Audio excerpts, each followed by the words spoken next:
खास बात और रही, एक खास बात इसमें और क्या रही कि इसमें जो गवर्नर जनरल था उसका अधिकार कहां तक सीमित कर दिया, मद्रास प्रेसिडेंसी और मुंबई प्रेसिडेंसियों पर अधिकार यहां पर स्पष्ट कर दिया।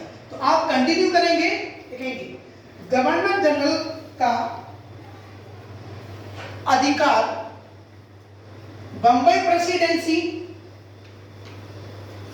तथा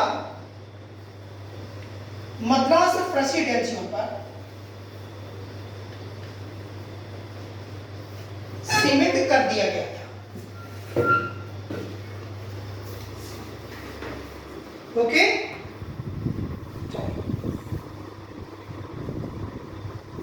राइट। तो एक बार और रिवाइज कर लेते हैं हम। तो सबसे अब ये कहानी कहां तक पहुंच गई, 1793 के चार्टर एक्ट तक। क्या हुआ, सबसे पहले 1772 में क्या बना, एक गुप्त समिति बनी, गुप्त समिति हुई। 1773 में क्या हुआ, रेगुलेटिंग एक्ट हुआ। 1774 में कलकत्ता में सुप्रीम कोर्ट की स्थापना हुई, जिसमें सर एलिजा इम्पेरियल ये वहां पर उन्होंने अपना आधिपत्य किया। और इसके बाद फिर 1784 का जो क्विट्स इंडिया एक्ट था, इसमें मैंने आपको 3 पॉइंट इंपॉर्टेंट बताए थे। सबसे पहला 6 कमिश्नरों के लिए board of control, board of director, इनकी नियुक्ति कौन करता था बेटा, कौन करता था नियुक्ति, ब्रिटिश सम्राट के द्वारा होती थी। जिसमें क्या क्या होता था, एक विदेश सचिव होता था और एक वित्त मंत्री होता था। Clear point. तीसरा पॉइंट मैंने क्या, दूसरा पॉइंट क्या बताया था, दूसरा पॉइंट ये बताया था कि ईस्ट इंडिया कंपनी और नाम क्या हुआ था, ब्रिटिश अधिकृत भारतीय प्रदेश। क्या नाम हुआ था उनका, ब्रिटिश अधिकृत भारतीय प्रदेश, उनका एक नया नाम हो गया था।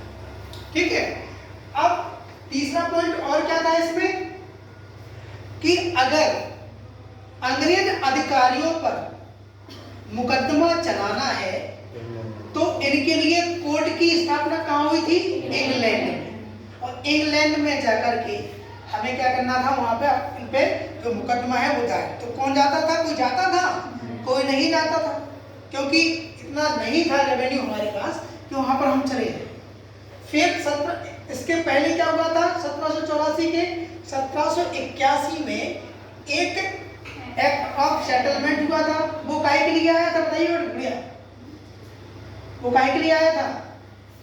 मैंने आपको क्या बताया था कि कंपनी का अधिकार कितना बढ़ा दिया था, 20 वर्षों के लिए बढ़ा दिया गया था, बढ़ा दिया गया था। चलिए अब इसमें क्या किया कि कंपनी का जो एकाधिकार था, ठीक है, 20 वर्षों के लिए, वो किया खत्म कर दिया था 1813 में। क्या किया, 1813 में कंपनी का जो एकाधिकार था 20 वर्षों के लिए, वो एकाधिकार खत्म कर दिया। लेकिन कहां पर एकाधिकार उसका रहा, तो चीन के साथ और चाय पर उनका एकाधिकार बना रहा। राइट। अब इस 1813 के चार्टर एक्ट में एक कंडीशन और बनी। इसमें कंडीशन क्या बनी थी, इसमें एक कंडीशन ये हुई थी कि जो ईसाई धर्म प्रचारक हैं, कौन, यानी कि ईसाई धर्म प्रचारक हैं, वो उनको भारत में आने के लिए, अपनी शिक्षा फैलाने के लिए यहाँ पे क्या दिया गया था, उनको अनुमति दे दी गई थी कि आप भारत में आइए और ईसाई की शिक्षा दीजिए, ईसाई धर्म की शिक्षा दीजिए। तो वो क्या करते थे, अपने गॉड को क्या करते थे, अपने गॉड को कहते थे कि हमारे गॉड में, हमारा धर्म में ऐसा है। अपने धर्म को अच्छा बताते थे और हिंदू धर्म को बेकार बताते थे, यानी कि ब्रेन वॉश करते थे, ताकि आप कौन सा धर्म अपना लीजिए, आप ईसाई धर्म अपना लीजिए। ठीक है। तो ये कंडीशंस किसमें बनी थी, ये कंडीशन बनी थी 1813